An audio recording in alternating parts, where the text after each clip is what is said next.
हमें पहले ही मिल चुकी थी, इसीलिए उससे हुई हानि से हम बच पाए। अब ये पूर्व सूचना मिली हमें इसी सैटेलाइट के जरिए। यही काम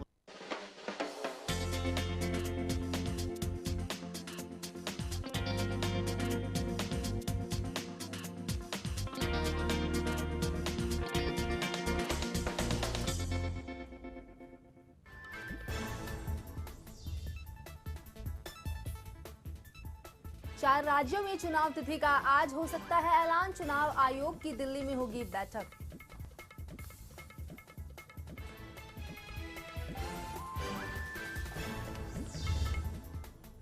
आपने बीजेपी पर लगाए 4 करोड़ में एमएलए खरीदने का आरोप, जारी किया स्टिंग का video.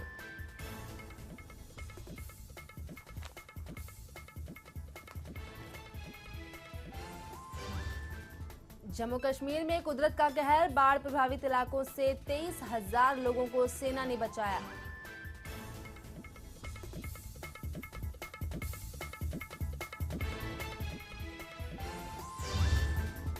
CBI chief Ranjit Sinha की मुश्किलें बढ़ी। रंजीत सिन्हा से सुप्रीम कोर्ट ने मांगा 1 हफ्ते में जवाब।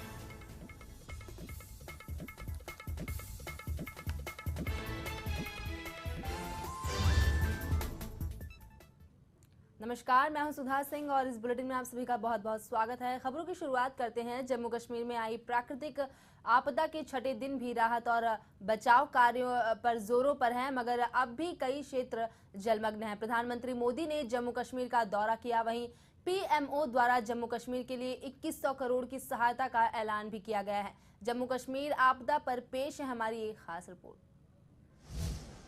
60 सालों में पहली बार जम्मू कश्मीर में भीषण बाढ़। अब तक 220 लोगों की जानें गई, 13,000 लोग सुरक्षित बचाए जा चुके। जम्मू कश्मीर बाढ़ राष्ट्रीय आपदा घोषित। पीएम राहत कोष से 2100 करोड़ राहत का ऐलान।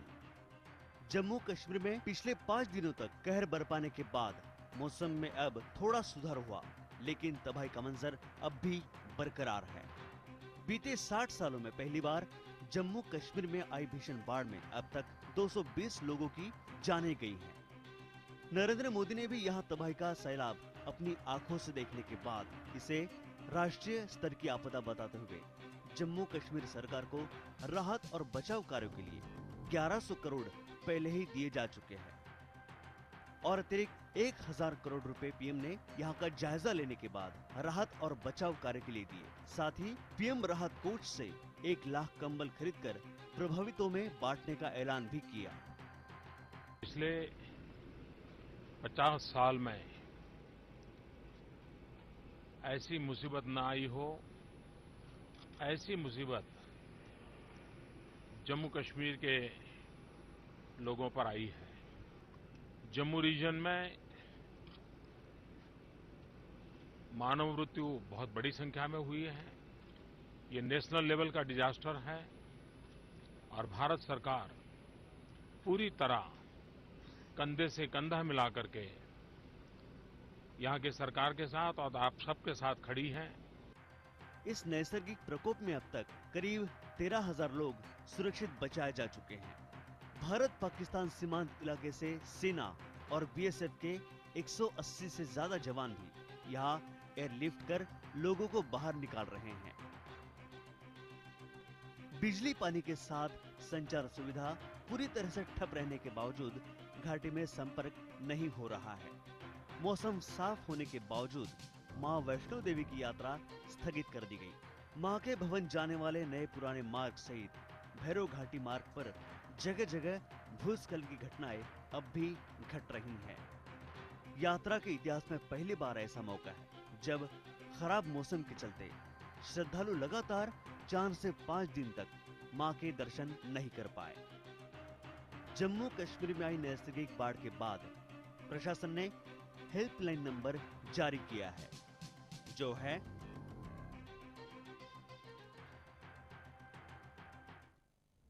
जन्नत में आई तबाही का मंजर इतना भयावह हो चुका है कि हर तरफ खौफ का मंजर नजर आ रहा है। जम्मू कश्मीर में अब वायुसेना के जवान भी मदद और बचाव कार्य में जुट गए हैं। वायुसेना के जवान लोगों को खाने का सामान और पीने का पानी पहुंचाने का काम कर रहे हैं।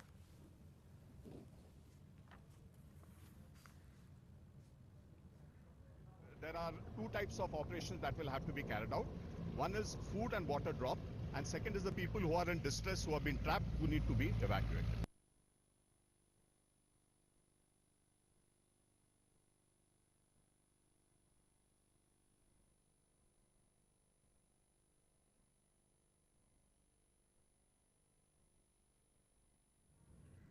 नोएडा के चर्चित निठारी कांड में दोषी ठहराए गए सुरेंद्र कोली की फांसी पर सुप्रीम कोर्ट ने रोक लगा दी है। कोली को 12 सितंबर को फांसी दी जानी थी, लेकिन सुप्रीम कोर्ट ने अब इस पर 7 दिनों की रोक लगा दी है।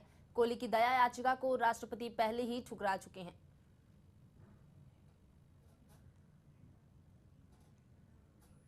मुंबई पुलिस ने माफिया डॉन छोटा शकील के 2 शूटर को गिरफ्तार कर उनके पास से हथियार जब्त किया है।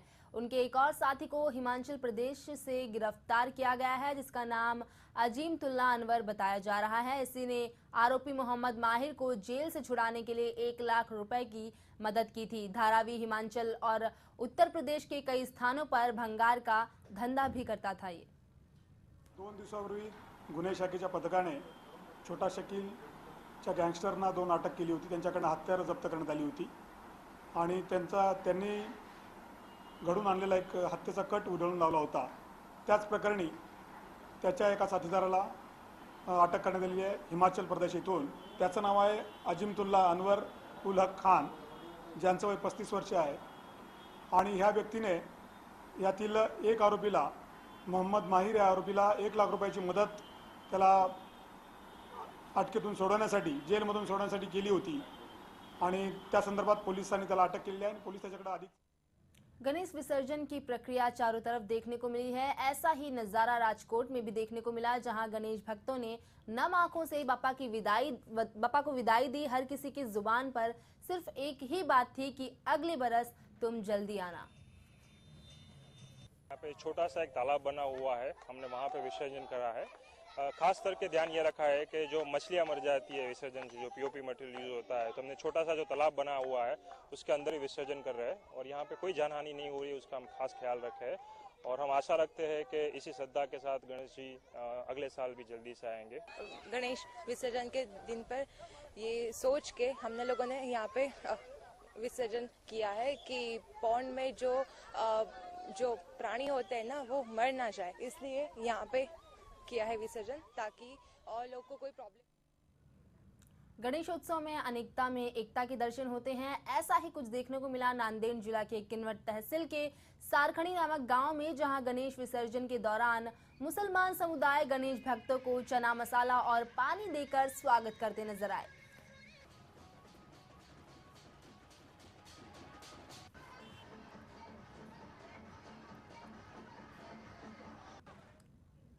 वहीं गणेश विसर्जन के बाद समुद्र तटों पर पड़े गणेश जी के अवशेषों की साफ सफाई की प्रक्रिया शुरू हो गई है। जुहू चौपाटी पर इसका जायजा लिया हमारे वरिष्ठ संवाददाता संजय मिश्रा ने। नजारा है मुंबई के जुहू चौपाटी का। अनंत चतुर्दशी के ठीक दूसरे दिन का यह समय है। जिस तरह बड़े ही हर्षोल्लास के साथ गणेश मूर्तियों को इस समंदर के अंदर प्रवाहित किया गया था, विसर्जन किया गया था, उसके बाद बड़ी संख्या में दूसरे दिन प्लास्टर ऑफ पेरिस की वह मूर्तियां जो समाहित की गई थी समंदर के भीतर, प्लास्टिक के बैग्स आसानी से देखे जा सकते हैं, जिसकी साफ सफाई अब तमाम एनजीओस के लोग यहां पहुंचे हुए हैं और इस साफ सफाई की प्रक्रिया को अमली जामा पहना रहे हैं। और जिस प्रकार से हमने गणेशोत्सव के दौरान एकजुटता देखी थी, उसी तर्ज पर अब साफ सफाई के लिए यह अभियान जो चलाया जा रहा है वह भी काफी सराहनीय कहा जा सकता है। आपका नाम जानना चाहेंगे? आयुषी। आप हर साल आते हैं? नहीं, मेरा पहली बार आई हूँ मैं। कैसा लग रहा है आपको यहाँ पर? It's very good, it feels good कि एक अच्छे कॉज के लिए भी हियर, तो क्लीन करके अच्छा लगता है। बिकॉज गणपति विसर्जन के बाद बहुत ज्यादा गंदा हो जाता है, उसके बाद बहुत ज्यादा ही। इस मकसद से गणेश चतुर्थी की स्थापना की गई थी लोकमान्य बाल गंगाधर तिलक द्वारा। क्या आपको नहीं लगता कि गणेश उत्सव के बाद एक बार फिर जिस प्रकार से साफ सफाई की जा रही है, एकजुटता का परिचय दे रहे हैं लोग? बहुत अच्छी बात है ये एक्चुअली कि ये बहुत ज्यादा ही अच्छी बात है, क्योंकि इतना गंदगी होने के बाद हम एनवायरनमेंट को इतना गंदगी दे रहे हैं एंड इतना पॉली बैग्स वगैरह होते हैं उससे बहुत ज़्यादा कितने लोग हैं आप लोगों के? Around we are 11-12 people. तो साफ सफाई लगभग हो चुकी है? अभी काफ़ी करनी है, हम अंदर घुसते जा रहे हैं अंदर से और निकलता जा रहा है, so there is a lot to be done but then yeah जितना हम कर सकते हैं we are doing but everyone should come up and actually give a hand in this. बिल्कुल, तो आपने देखा होगा कि समंदर का जो छोर है वो काफी लंबा चौड़ा है और जिस प्रकार से यहाँ पर साफ सफाई की जा रही है, मैन पावर जिस प्रकार से होने चाहिए थे, सरकारी महकमे के पास शायद उतनी संख्या नहीं है। यही कारण है कि मुंबई के तमाम स्कूल्स कॉलेजेस के स्टूडेंट यहाँ पर आसानी से देखे जा सकते हैं। वे यहाँ पर साफ सफाई की प्रक्रिया को लगातार अंजाम दे रहे हैं। ऐसे में एक बार फिर ये कहने में अतिशयोक्ति नहीं होगी कि जिस तरह कचरे का अंबार इस जुहू चौपाटी के छोर पर दिखाई दे रहा था, एक बार फिर जुहू चौपाटी पूरी तरीके से साफ और सुथरी होती जा रही है। कैमरा पर्सन राजेंद्र पवार के साथ संजय मिश्रा, लवन न्यूज, मुंबई।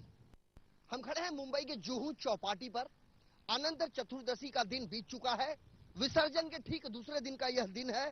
समंदर के किनारे बड़ी संख्या में अलग अलग इलाकों से स्थित स्कूल के बच्चे, कॉलेजेस के स्टूडेंट्स, इसके अलावा एनजीओ के तमाम पदाधिकारी यहां पर पहुंचे हुए हैं। जिस तरह बड़े हर्षोल्लास के साथ गणपति बाप्पा का विसर्जन अनंत चतुर्दशी के दिन किया गया था, उसके ठीक दूसरे दिन का यह नजारा है। चूंकि छोटे छोटे बड़ी बड़ी मूर्तियां जो समंदर के अंदर समाहित की गई थी, वह सुबह होते ही बड़ी संख्या में बाहर दिखाई दे रही थी। प्लास्टर ऑफ पेरिस की बनी हुई वह मूर्तियां जो किसी लायक नहीं, अब सिर्फ और सिर्फ कचरों का एक अंबार कहा जा सकता है इस जुहू चौपाटी पर। वह जुहू चौपाटी जो देश की आर्थिक राजधानी मुंबई की एक सौंदर्यता कही जाती है। यही कारण है कि हर साल की तरह इस बार भी अलग अलग स्कूल, अलग अलग कॉलेजेस, अलग अलग एनजीओ के तमाम वह लोग यहाँ पर पहुंचे हैं। साथ ही यहाँ के स्थानीय विधायक भी यहाँ पर हैं। साफ सफाई को अमली जामा पहनाया जा रहा है और खास करके इसमें कितने घंटे लगेंगे कुछ कहा नहीं जा सकता, चूंकि हर साल ही अमूमन यह देखने को मिलता है और इस बार भी कुछ ऐसा ही देखने को मिल रहा है। बहरहाल जितनी जिम्मेदारी सरकारी महकमे की होती है, उतनी ही जवाबदेही आम मुंबईकर भी होनी चाहिए। यह चीज हमें यहाँ पर देखने को मिल रहा है। अब अनंत चतुर्दशी के ठीक दूसरे दिन का यह नजारा, जो कचरों का अंबार था वह लगभग साफ हो चुका है और इतना तय है कि एक बार फिर जुहू चौपाटी साफ और सुथरी हो चुकी है। कैमरा पर्सन राजेंद्र पवार के साथ संजय मिश्रा, लमन न्यूज, मुंबई। वहीं सफाई के दौरान स्थानीय विधायक अशोक भाऊ जाधव और सहायक मनपा आयुक्त से भी हमारे वरिष्ठ संवाददाता संजय मिश्रा ने की खास बातचीत। देश की आर्थिक राजधानी मुंबई के जुहू का यह नजारा है। हमारे साथ यहाँ के अंधेरी विधानसभा के बतौर विधायक अशोक भाऊ जाधव हमारे साथ हैं। इसके अलावा के पश्चिम के वार्ड ऑफिसर भी हमारे साथ हैं और इसके साथ साथ वे तमाम स्टूडेंट्स यहाँ पर मौजूद हैं जो कॉलेज में पढ़ते हैं। अनंत चतुर्दशी के ठीक दूसरे दिन का यह समय है। वैसे तो हर साल ही गणेश विसर्जन के बाद जिस प्रकार से समुद्री छोर के किनारे कचरों का अंबार लगता है, क्योंकि छोटी छोटी गणेश मूर्तियां, बड़ी बड़ी गणेश मूर्तियां इस समंदर के भीतर प्रवाहित की जाती है, उनका विसर्जन किया जाता है, लेकिन उसके ठीक दूसरे दिन बड़े पैमाने पर कचरों का अंबार यहां पर होता है। ऐसे में पर्यावरण का जो प्रदूषण है उसे इनकार नहीं किया जा सकता और ऐसे में स्थानीय विधायक के साथ साथ बृहन मुंबई महानगर पालिका के कर्मचारी व अधिकारी, इसके अलावा स्कूल और कॉलेज के छात्र छात्राएं, इसके साथ साथ एनजीओ के वह तमाम पदाधिकारी यहाँ पर एकजुटता का परिचय देते हुए साफ सफाई की प्रक्रिया को अंजाम दे रहे हैं। भाऊ, आपसे जानना चाहते हैं, वैसे तो आपको हर साल यहाँ पर देखा जाता है साफ सफाई के लिए, इस बार जो कचरे का जो पैमाना था वह कितना था?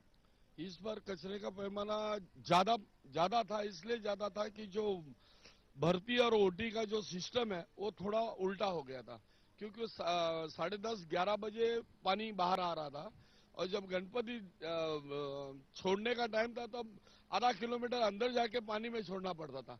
तो वो सब, और अभी मॉर्निंग में वापस आधा किलोमीटर पीछे पानी था, तो सब जितने गणपति थे सब बाहर थे और पूरा का पूरा छा गया था पूरा किनारा।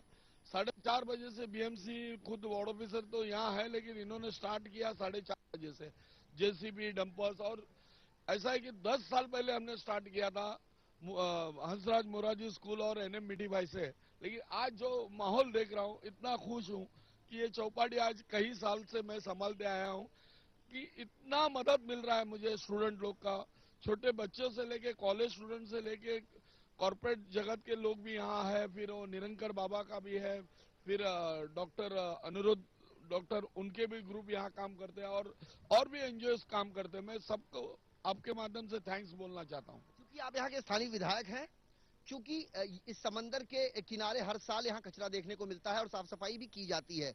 ऐसे में बतौर एक विधायक आप क्या संदेश देना चाहेंगे उन तमाम मंडल के पदाधिकारियों को जो हर साल इस समंदर के भीतर गणेश जी की प्रतिमाओं को विसर्जित करते हैं? साफ सफाई के बारे में उन्हें क्या संदेश देना चाहेंगे? मैं तो कहूंगा कि ये अगर संदेश सब लोग लेना चाहेंगे तो मुंबई शहर के जो आज नाले और गटर जो भरे जा रहे हैं प्लास्टिक से या और चीजों से, जिस ढंग से ये बच्चे लोग आके यहाँ रेत के नीचे से जो टूटे हुए गणपति के जो हाथ है पैर है जो भी है वो निकाल के बाहर डिगला लगा रहे हैं। अगर इसी ढंग से अपने अपने इलाके के अंदर, अपने रोड के ऊपर, अपने सोसाइटी के ऊपर अगर हर आदमी अगर थोड़ा मेहनत करे तो मुंबई शहर में कभी भी फ्लडिंग नहीं हो सकता है और बीमारी भी नहीं आ सकती है। जाहिर सी बात है, साफ सफाई की शुरुआत करें तो सबसे पहले अपने घर से, क्योंकि यदि अपना घर साफ रहेगा तो अपना परिसर भी साफ रहेगा, अपना परिसर साफ रहेगा तो समाज में भी जो साफ सफाई है वह देखी जाएगी। हमारे साथ बृहन मुंबई महानगर पालिका के सहायक मनपा आयुक्त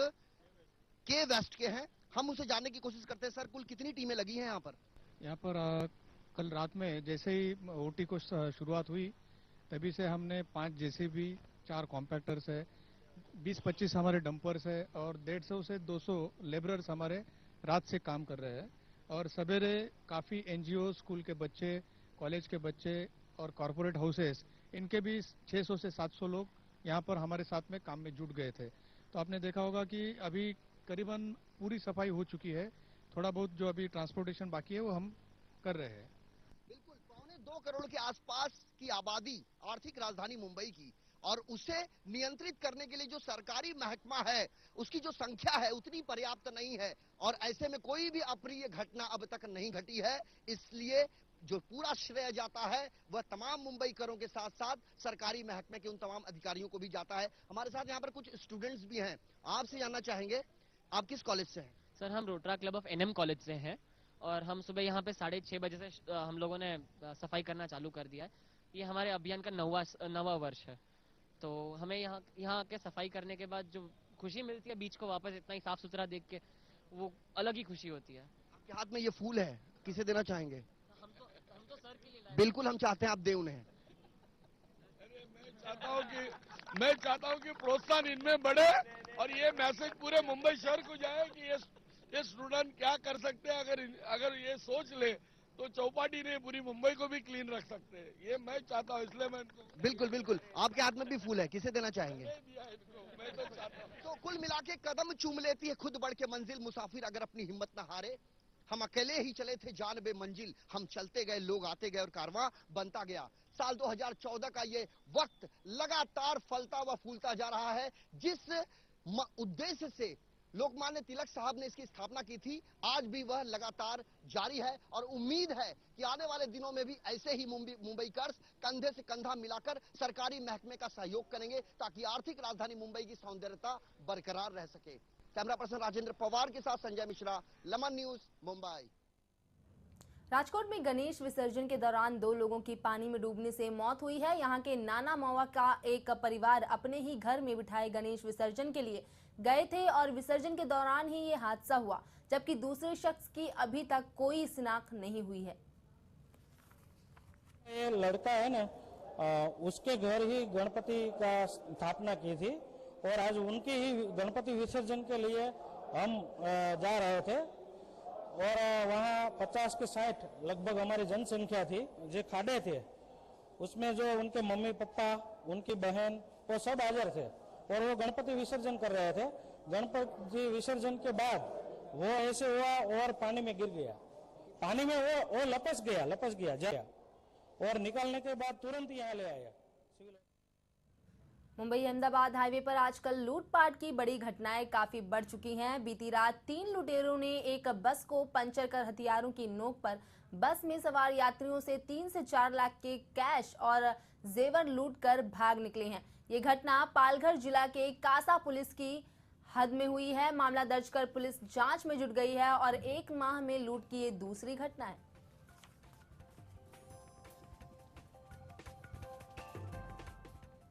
दिल्ली में सरकार बनाने के लिए भाजपा को एक अजीबोगरीब स्थिति का सामना करना पड़ रहा है। बीजेपी के दिल्ली उपाध्यक्ष शेर सिंह डागर पर आम आदमी पार्टी ने 4 करोड़ की रिश्वत की पेशकश का आरोप लगाया है। पेश है हमारी एक खास रिपोर्ट।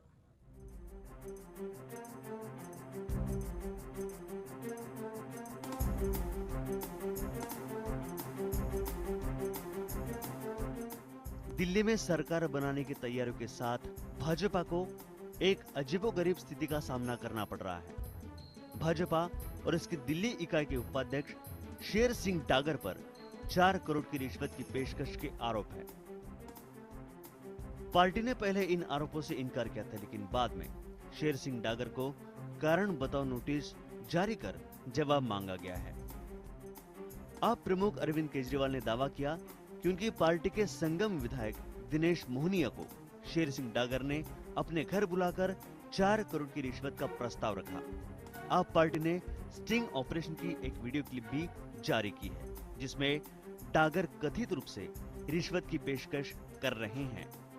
हम एफआईआर दर्ज कराएंगे और हम कल सुप्रीम कोर्ट में इस पूरी की पूरी वारदात की रॉ फुटेज सुप्रीम कोर्ट के सामने रखेंगे। आप प्रमुख अरविंद केजरीवाल ने कहा कि भाजपा के कुकृत्यों को लेकर चुनाव आयोग का दरवाजा खटखटाएगी।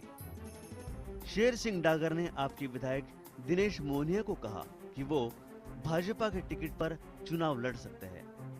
अगर वो हार जाते हैं तो उन्हें किसी सरकारी बोर्ड का अध्यक्ष बना दिया जाएगा। इस पूरे मामले पर केजरीवाल का कहना है कि किसी भी स्थिति में हम भाजपा को अवैध तरीके से दिल्ली में सरकार नहीं बनाने देंगे। Bureau report, lemon News, Mumbai.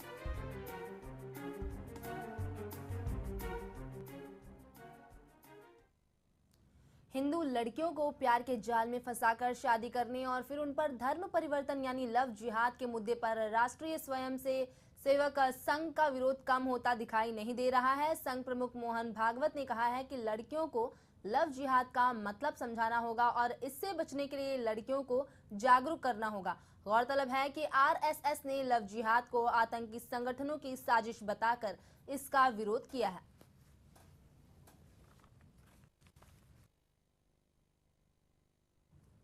Mumbai हमले के आरोपी हाफिज सईद से पाकिस्तान में जाकर मुलाकात करने वाले पत्रकार वैदिक प्रताप एक बार फिर विवादों में है। पेश है हमारी ये खास report.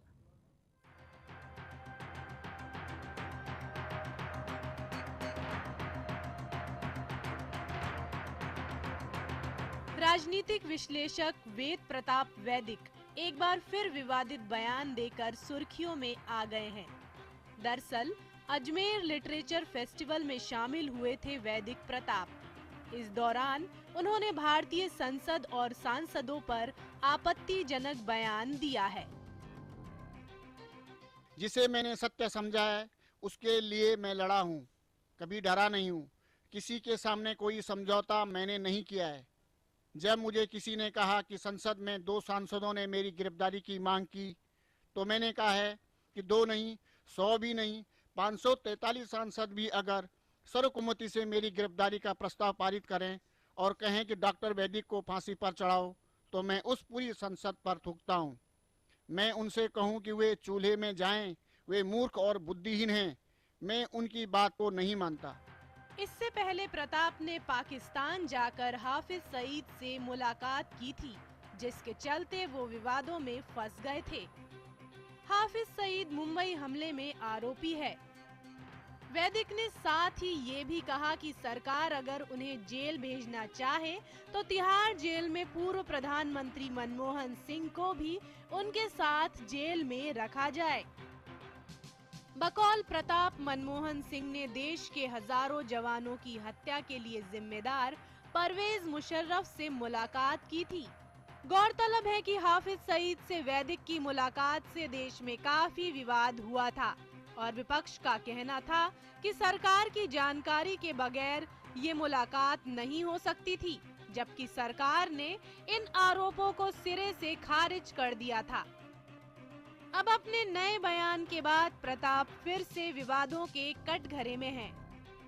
Shilpa Ronghe, Lemon News, Mumbai.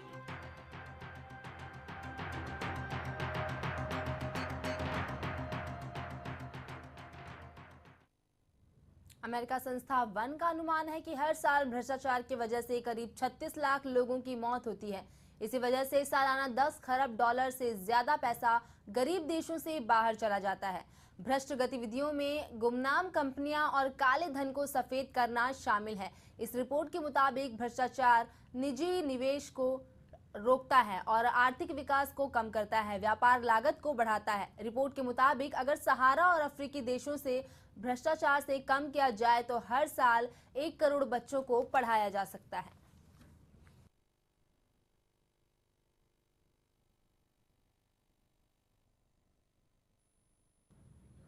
हाल ही में आरजेडी सांसद पप्पू यादव से पत्रकारों ने भ्रष्टाचार पर प्रतिक्रिया देने के लिए कहा, तब उन्होंने भारतीय कानून व्यवस्था पर विवादास्पद टिप्पणी दे डाली। ये देखते हैं क्या कहा पप्पू यादव ने।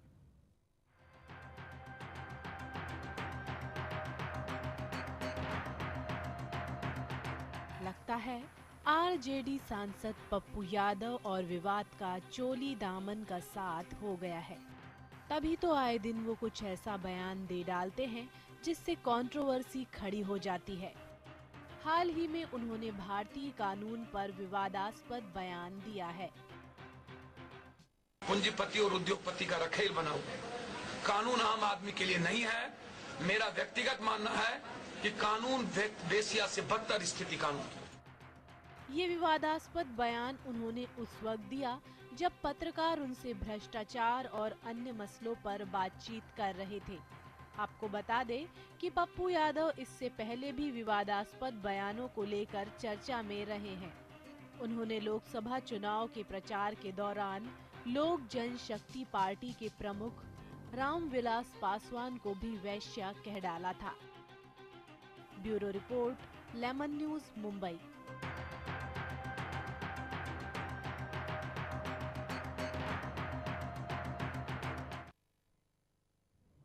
इस बुलेटिन में बहरहाल बस इतना ही। मुझे दीजिए इजाजत। नमस्कार।